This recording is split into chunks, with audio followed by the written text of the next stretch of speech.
All right, good morning, everybody.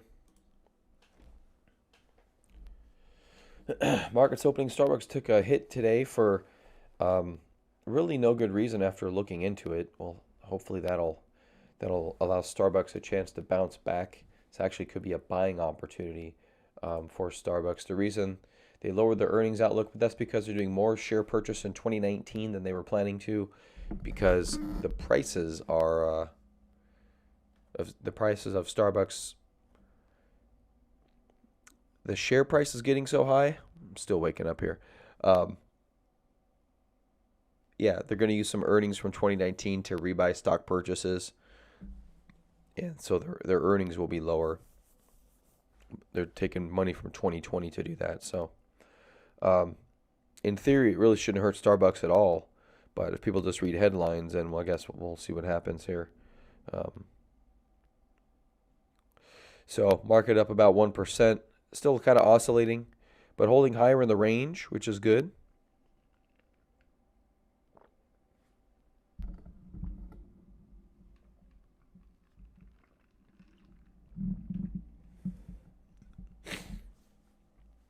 So we'll see how this one comes out. Market's pretty green today. UJazz up another 5%. Overstock, Roku doing good. Match. Man, look at Roku. Just up, up, up. AMD, Carvana, Shop, everything's green today. Yeah, except for my stocks. Coop. Coop gapping up on earnings. All right, so fun. Micron popping up this morning for some reason. People a little bit more bullish today, it looks like. Let's see if that continues or if that's just an opening bell thing. GNC, MongoDB, Grub.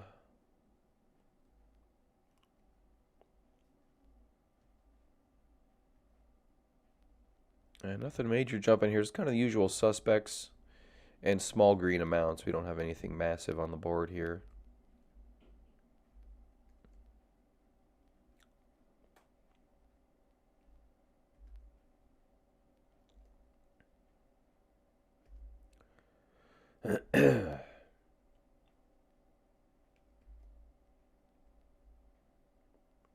Hello, Jake. How you doing?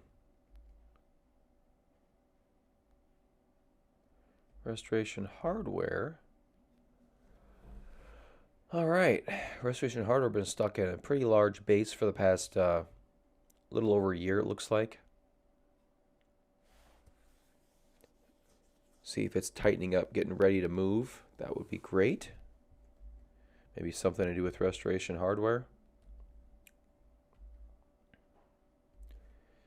Asian TRN.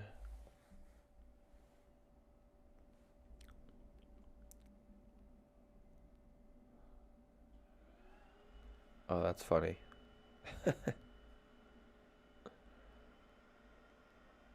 AVGO, TRN, Etsy, Maztec,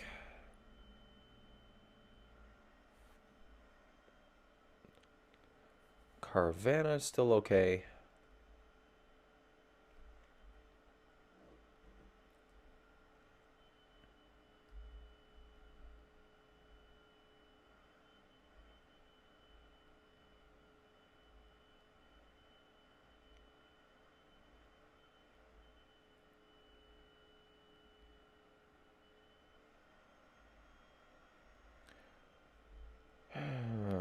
Match.com, Sienna. VMware back down towards previous basing levels at about 125. Could be interesting maybe for a bounce back. Weekly head and shoulders on Fang.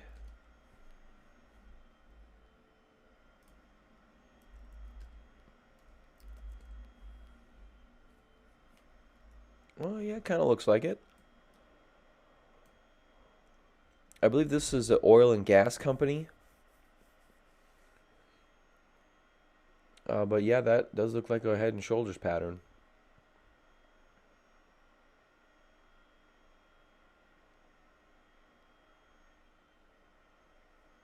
Volume signature isn't quite right. So the volume signature may invalidate it. Volume should generally decrease with the left shoulder being the largest volume, the head area being the next largest volume, and the right shoulder being the next largest volume. We don't really have that general curve. We just kind of have a bit of a bell curve. This left shoulder has nothing in terms of volume. Oh, just saw it as I scrolled. Gotcha. Gotcha.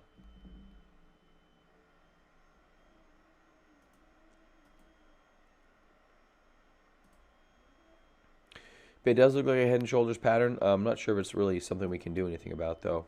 UGAZ, natural gas. Talked about this one yesterday. Good day yesterday, good volume. Not quite a pocket pivot. I'm not sure if we overtook this red day here. 14.2, 13.2. So not quite a pocket pivot, but definitely some pretty good high volume days going on for natural gas here. Appears to be a lot of movement overnight. Lots of gaps here all around. But still just starting an uptrend, it appears. TLRA still consolidating after its breakout here. And yeah, still looks like it's consolidating. Could break out again. Breakout point is going to be over recent highs here. 1048. Roku looks like some distribution this morning. See some big volume coming in on the 5-minute chart. Starbucks appears to be headed lower, 3.25. Thanks, Starbucks.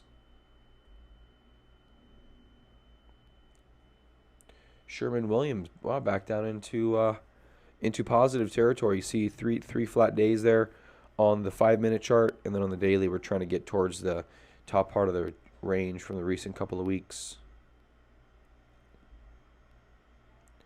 MGCO still strong. Match looks like it's maybe kind of on a launching platform. It's been pretty tight and sideways for the past little bit here. Last time it launched on earnings. Yeah, it kind of gapped down 3%, Rob, so I'm not really mad at it down here. Like I said, the reason why it's going down is nonsensical. If you actually look at the news articles and read it, which I did, it really shouldn't be leading to a sell-off if anyone actually reads the article. So I'll read it to you guys. It's not too long. These news snippet things are horrible. So that's the whole article right there. We elected to pull forward about $2 billion worth of share repurchase that we had originally planned for fiscal 2020 into fiscal 2019, said CFO. Blah, blah, blah, blah, blah. He said the repurchases were pulled forward given the rapidly appreciating share price, and with that pull forward, then there will be lower aggregate share repurchase in fiscal 2020 and the associated EPS benefit net of interest expense on the debt issued. Issuances this year, as well as what we expect to issue next year, will be tempered relative to our original expectations. So he's basically saying, well, our share price has gone up 50%. We don't feel like paying 50% more for our stock, so we're gonna buy more in 2019 and less in 2020, is what they're saying. I don't necessarily view that as a bad thing. They're not saying they're earning less. They're simply saying we're putting more money to work today than we would be next year. So it should be a temporary dip in the stock price. I mean, in theory there. No, he's simply saying they're going to repurchase $2 billion worth of stock and they'd rather do it at 96 than 150 is what they're saying.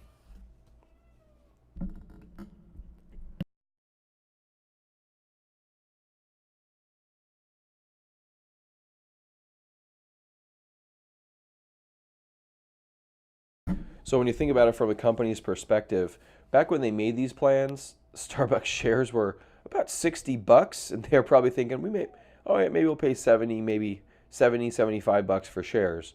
And so they're like, okay, $2 billion, that's X amount of shares. Well, now they're looking at it going, okay, well, now we're at $100, well above what we were going to originally purchase in terms of shares. So let's go ahead and do the share purchases now instead of waiting another year when we could be paying over $100.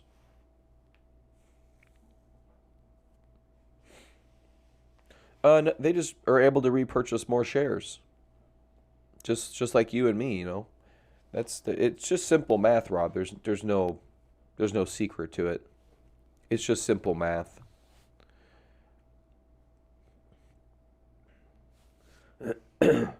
Because when you think about it, your two options are this.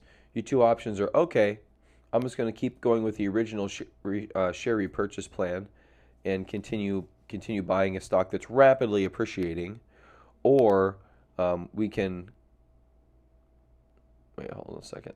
Okay, so we can continue our original purchase plan and purchase many less shares, or we can announce that we're going to, and well, they probably would have to publicly announce that they're going to reduce the amount of shares that they're going to purchase, is probably what it was. So they come out in the news and they say, okay, we're going to buy the shares, but there's going to be less shares that we're going to buy. Or they say we're going to buy the same amount of shares, but we're going to buy them earlier. It's kind of weird. Or they didn't have to say anything at all. I don't know why the hell they came out and said anything. I guess they don't have to say anything. They already said what they said they were going to do. So, but regardless, it's not a bad thing. They didn't say they were lowering share repurchases, but just the headline of lowering EPS outlook is like, oh crap. And so you could see there's some media manipulation right there. There's manipulation at its finest. Here's another one. Warns on profit growth as tax benefits wane. I don't know what that means.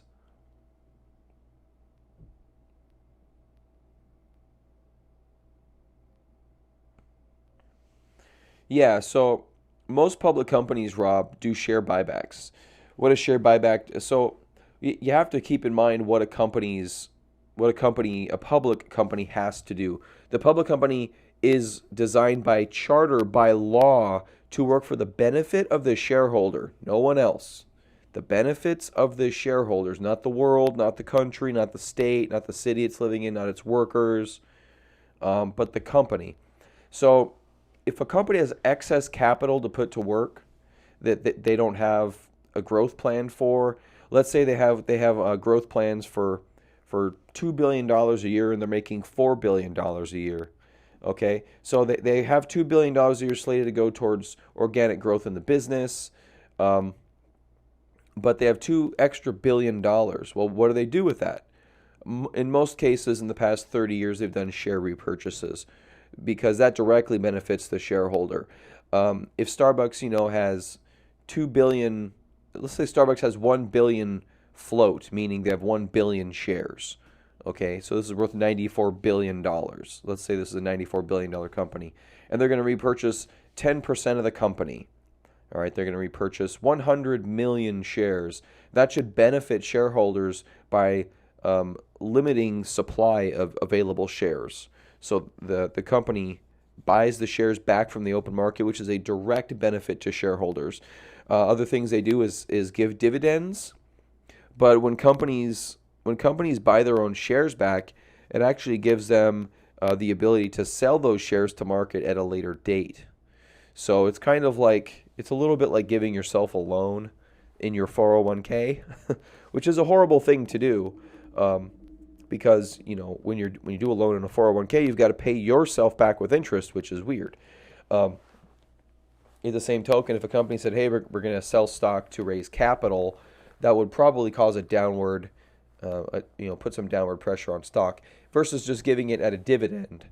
So anyway, when companies have excess capital to put to work, they usually do share buybacks or dividends. In this case, they're doing share buybacks.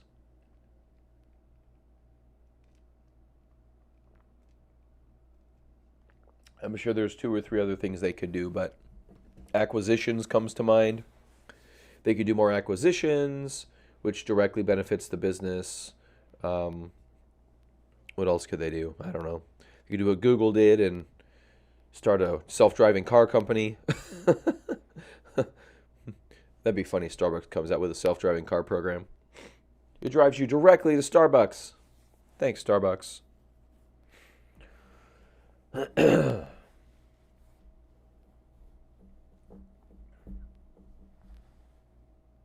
So Jake is going with you're gonna break out of the range and then you're gonna short it. Man, that doesn't really sound like a great plan to me. I'm long Starbucks. This is not a good day for me. I'm long Starbucks. I mean, look, I don't know. Yeah, I'm not quite sure why you would short something up a stupendous amount.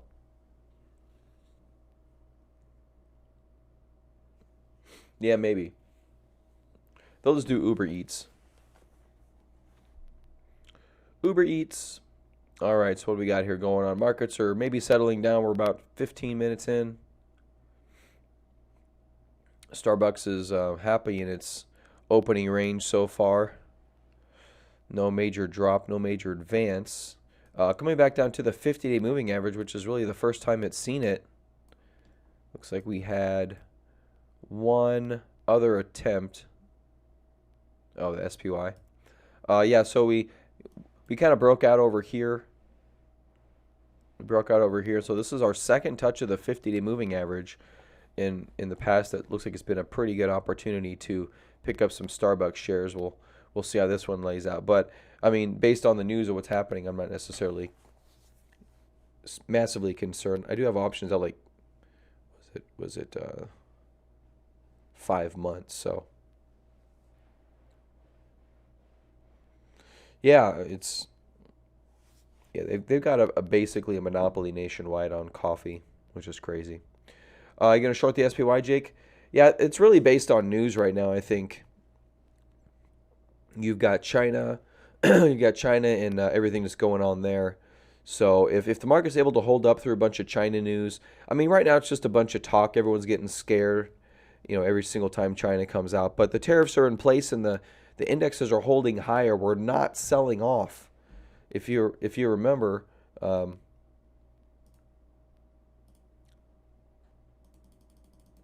so if you remember over here, we had a lot of fears of tariffs. Now tariffs have been in place for almost a year.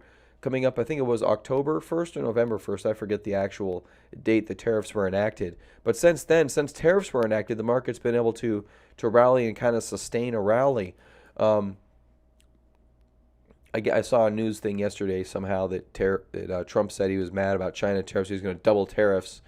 So I mean, if Trump does something brash, or if China does something brash, that could really maybe cause some downward pressure on the market. But we've been able to really sustain these elevated prices for a significant amount of time, most of the year actually. We had a correction here, we had a correction here, and we pulled out of the correction basically, and we've been flat ever since. So that's kind of the best case scenario, is going flat. Um, it's a very news-driven market. It's very hard to trade a news-driven market unless you know what the news is going to be. And I don't know if I'd be blanket shorting something on a bounce. You'd really have to take a look at what's going on at the time. If we bounce out and earnings are okay, and see, here's the thing about kind of timing the general market, in my opinion. You have to look at the leadership of the market. Or is the leadership strong? Is the leadership weak? What's going on with leadership? Are they basing as well to break out? Are they breaking down? Are they under their 50 and 200-day moving averages? There's a lot of things that kind of come into play. I would argue right now everything is in a holding pattern. The leadership, the second tier stocks, the third tier stocks. We have commodities rally, which doesn't necessarily mean anything for the stock market. That's kind of a macro currency play, I think, or in bonds too. I think that has to do with that more than it does the stock market. But so far we've been able to hold relatively high prices in the indexes, and that's pretty bullish. I mean, we're within 400 points of all-time highs in the Nasdaq. We could do that in a week, given some significantly good news. So I wouldn't be in a massive hurry to be shorting this thing if it does pop up. It really does matter about the news and why we're popping up. If the whole China trade war thing starts to dissipate, and they start to hold talks, and they start to do this, and they start to do that, then I think we could see a move up in the markets, and I think it could be a decent one. I don't think you're going to want to short that. So, good morning, Eli.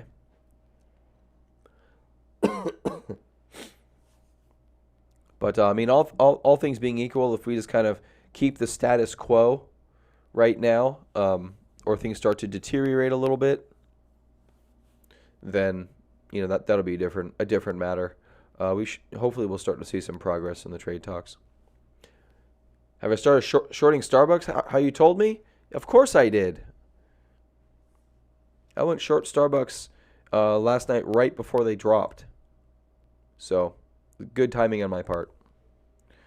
Speaking of things lower, let's see what is lower today. Starbucks is lower today. Looks like it's not bouncing right back, which is a little discouraging. Lope also down this morning. MJ down again. Kiwi.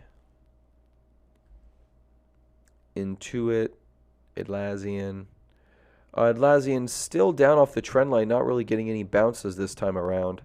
It's quite a 10,000 times leverage, Rob. 10,000 times. Get it right. I'm up 3,000,000%. GLD flat on the day. What's up, babe? Did you put my coffee press somewhere? In the dishwasher. Oh, okay. I just hand wash it usually. Sorry. Sand sideways. Booking. Yeah, still hasn't broken out. Keeps trying to, but keeps not. ESNT. DR Horton. Still doing good, man. Chipotle Mexican Grill. Not bad. Constellation Brands right at the breakout point, or she should say testing the trend line. It's not really a typical breakout point. Your breakout point actually would be here. On the weekly chart there, we've got a pretty big base. Let's see how deep it is. Okay, only 19%. So that's good for a cup base. Technically, your handle would be formed right about there. So your breakout point's already actually, and we're still within a buy range, up 2%. And that puts this still within a buy range up about 4% of the breakout of the previous high. So cup and handle for Constellation Brands, and we'll see how that one plays out. One of my better trades recently. It's a beautiful bull flag setup. If you guys remember this one, I don't think I talked about it too much. It happened so quickly. We popped up, had a massive pop up on earnings, went super tight. And then just boom, just 3, 4, 5 days in a row, and I kind of layered out of my position up here. It's such a good trade. And Starbucks down 3.4, not being a good trade. Bad trade. Ulta 30% drop. I think you already. I think 30% bad. I'm not touching that. No way, no how. Yeah, this I don't think this has been on kind of in the leading stocks for a minute. It was leading several years ago, about 5, 6 years ago. You can see the run right there, 12, 13, 14 plus. It was just on a huge, massive tear. $4 to $2.50. This thing was just crazy. But it hasn't really been leading for a while. And, there's a lot of mature money in here right now. So it's not unheard of for them to start liquidating. Not really interested. This is an old soul. Their claim to fame was that they were able to withstand Amazon because it's kind of hard to try on makeup over the internet. And so they've kind of been a little bit insulated. I'm not sure why the drop. I know it's an earnings-related event, but I'm not quite sure why. But I'm not really interested in trading this. It had its day. It's, not all stocks move like Apple forever. Most stocks kind of like hit or quitter type of a situation. I mean, from 4 to 250, though, come on. It's just one of the better runs in, well, it looks like 1, 2, 3, 4, 5, 6, 7, 8 years. Maybe call it 9 years. 8, 9 years. Just one of the better runs of all time. Definitely up there. Yeah, 30% is pretty bad. Still within this larger base from a couple of years ago. So I mean, if you've got it from much lower prices, it hurts a little bit to go from a 350 to 250. But um, for us, it's really it's a non-starter. But yeah, oh well. You know what? You start to see these cycles of booms and busts, and then you start to get that mentality, and then you just start looking for booms, and you just ignore the busts after a while. You want to look at them every once in a while in case they start to reform, but in a vast majority of cases, they never come back. There's not enough there. Ulta's nationwide. I mean, I don't know all their financials, but if you look at their growth trajectory, it's not 4 to 250. It's like 300 to 350 if you're kind of viewing things from a price perspective. So this is a good spectator sport. I'll just put it that way. It's not something. It's not like pickup basketball. You know, this Ulta's a spectator sport. Um, Something you just kind of watch. Like gold is a good actionable trade. Talk about these breaking trends and very current. Starbucks is a setting up trade, which today is having a stumbling block. Hopefully, it's just that. Um, we know about where is it at? The natural gas play. We've been talking about that since yesterday, actually. This one's kind of getting started. Um, we had oil a while back. I don't think we talked much about it, but that was a good trade for a minute. Disney, AMD, those were potentially good trades. Roku's been, since its earnings, has just been a great trade. Having some distribution going on this morning, though. Any news on Roku? Maintained to buy. Price target raised.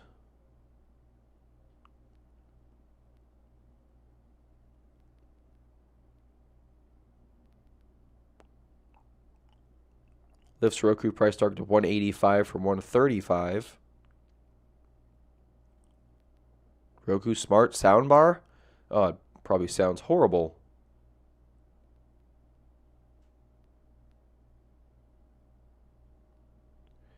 Roku options alert. October 130 put sweep near the ask.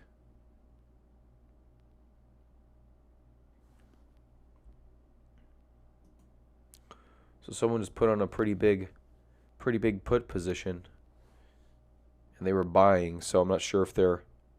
Why would you buy a 130? Guess you're expecting a drop. That's probably why it's dropping. No, that's 639. It kind of dropped a little bit.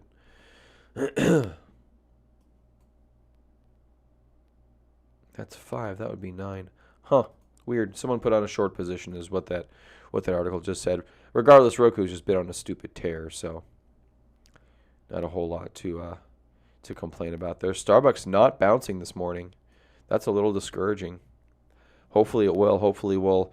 So overnight low here of 92, which is pretty low. 92 is pretty low. We have 92.53 is the 50-day moving average, so kind of bouncing down under the 50 a little bit, right about, just under the 50-day moving average. So hopefully in the next several days we can rebound out of this in Starbucks. Like I said, the news announcement coming out of Starbucks wasn't, I don't even think it was bad. Just the top headline about EPS is possibly making it depreciate today. Some more news manipulation. I mean, look at how much it cost him to get it from, 97 to all the way down here to 92. So for $5, it cost them.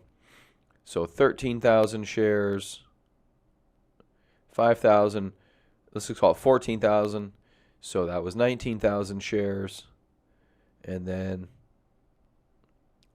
61,000. So 19 plus 61 is 180. So it cost them 180,000 shares, and some of this could have even been them buying. It cost them 180,000 shares, which really isn't that much, to dump it to the point where this morning they're able to just more than likely buy crap loads of Starbucks. At least that's kind of how I view it. But yeah, definitely not good for those early positions trying to break out here. Probably a little too aggressive on this trade, to be honest with you. but is what it is. But yeah, we'll see. Hopefully it'll hold above the 92, and then we'll hopefully rebound back up off the 50-day moving average sometime. Hopefully this week, maybe next week. We'll see. Game plan for natural gas plays. I don't really have a game plan for natural gas. It's a very burgeoning trend. I was kind of hoping this is a 10% gap. Now keep in mind this is a 3 times ETF. Okay. So GAZ, I believe this is the underlying instrument. It's just all over the place. Let's go back to UGAZ, I guess. I guess everyone's just playing on the 3 times ETF. Yeah, I think it can get to 20. I mean, there's no reason it can't. There's lots of good volume signatures here. There's really nothing bad about this chart. It broke the trend line here. There's very good bottoming action here at the lows, which is what you want to see. Nice green candles over red candles. For a majority of this, we're talking at least a third of the green candles are larger than most of the red candles. So that's good. I mean, I think natural gas is good. I would hope for a little bit of a pullback as we're just kind of starting to rally out of these lows. So I think you're just going to have to, I guess buy it, and then, up to $20 is 18%. If we can get up there, that's really the first test for this stock is that level. Yeah, it's too much. Too much. So you can see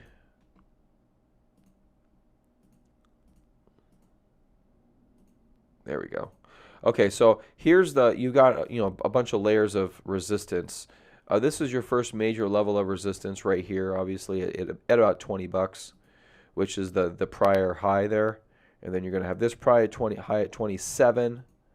Okay, so this being a nice possible reversal for natural gas, 16 to 27 doesn't seem too bad, especially keep in mind this is a 3 times ETF, so it's going to have excuse me here, it's going to have quite aggressive price appreciation, to be quite honest with you.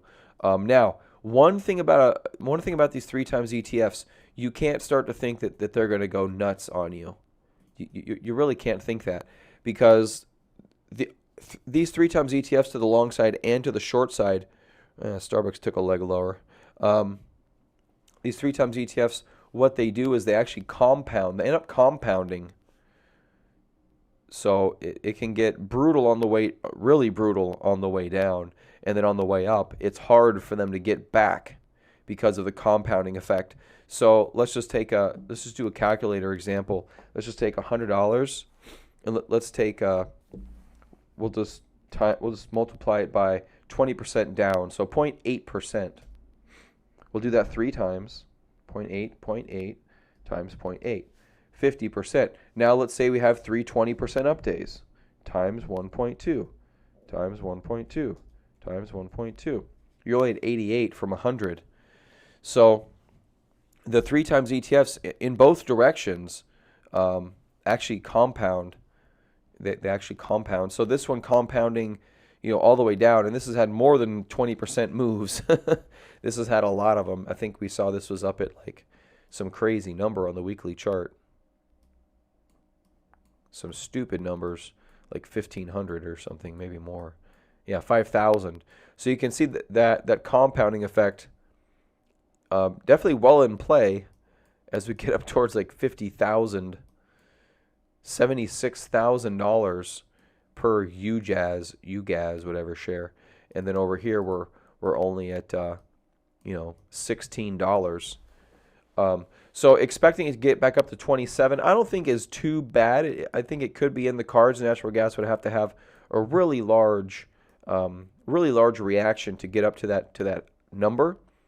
But when you don't get greedy and you start to see these big drops like this and think you're going to just retake those, because as I just showed you here, the compounding effect of these.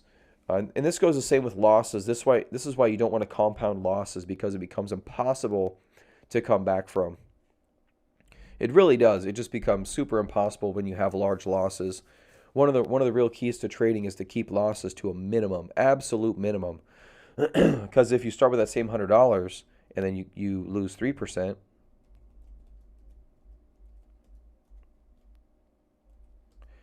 so there's 3% losses in a row, if I did that right. Hold on a second. Times 0.97 times 0.97. Yeah, 91.26. And then if you have 3% gains,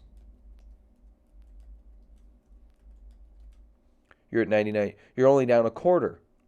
So it's much easier to come back, and 3% loss and a 3% gain is every day. You can do that at any stock, almost at any time. Okay, that's not a major issue. But when you start having these massive down days, and then times 1.2, you're $4 down on a 20% round trip. That's 4%. That's pretty aggressive. You do that multiple times, and there's the compounding effect. So you're expecting, 88 if you're moving it down.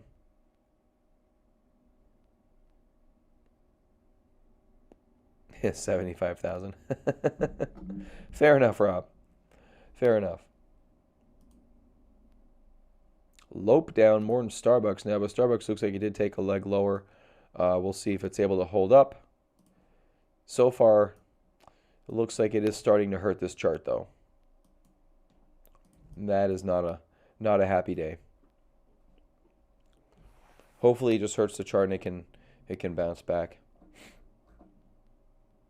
I hate saying that. That's horrible.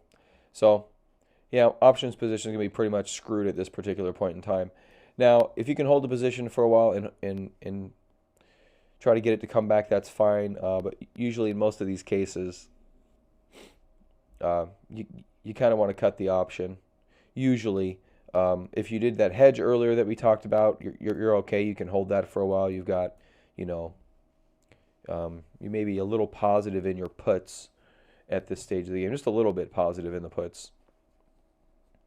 So I think we were talking about selling these. Oh no, you'd be a little negative in the puts too, but it pays for the trade. You have to cut half of those puts just to keep even, possibly. But moving lower this morning isn't the end of the world. Definitely doesn't feel good though. Market 0.77, gold 0.12, and Roku coming right back. Look at that. Very strong action there in Roku.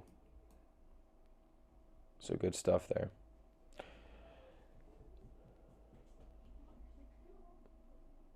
And MJ, not really bouncing out of those lows right there at all. No major bounces. Looks like it's bear flagging out this past week. Just going to move lower. Looks like that's going to continue. Natural gas is the next big trade, it looks like. It's already up egregiously, though. It's hard to chase up here. Hard to chase up here, up 11%. I'd like some kind of a base. We potentially had one down here. We weren't really watching it, though, so we'll just have to take it for what it is. Take a look at silver, which is pretty tight this morning. Same with gold. It is moving up a little bit, 1.45%. Just rocking. Looks like it's in the middle of a small uptrend. A little bit more to go, maybe before the next consolidation. This one only had a couple days of pausing here, but if you take a measure move out of this, our next leg is likely.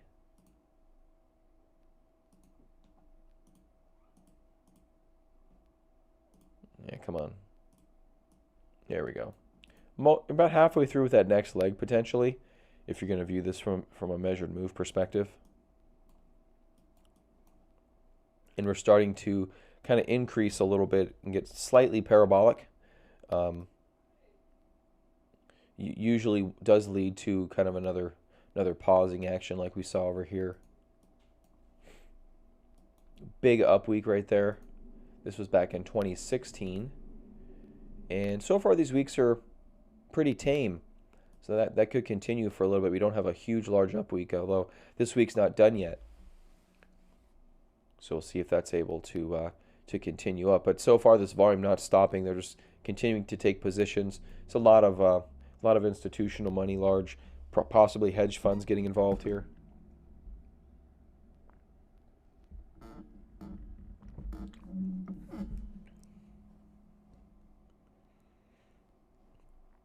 And still taking positions. Look at all that volume. Really good. Looks like gold's edging up. Nice follow through after yesterday's action. Pretty tight day today. I'll take a couple of tight days. I'm not mad at that. Rather do what Roku's doing, which is up like 1 or 2% a day. Seems like.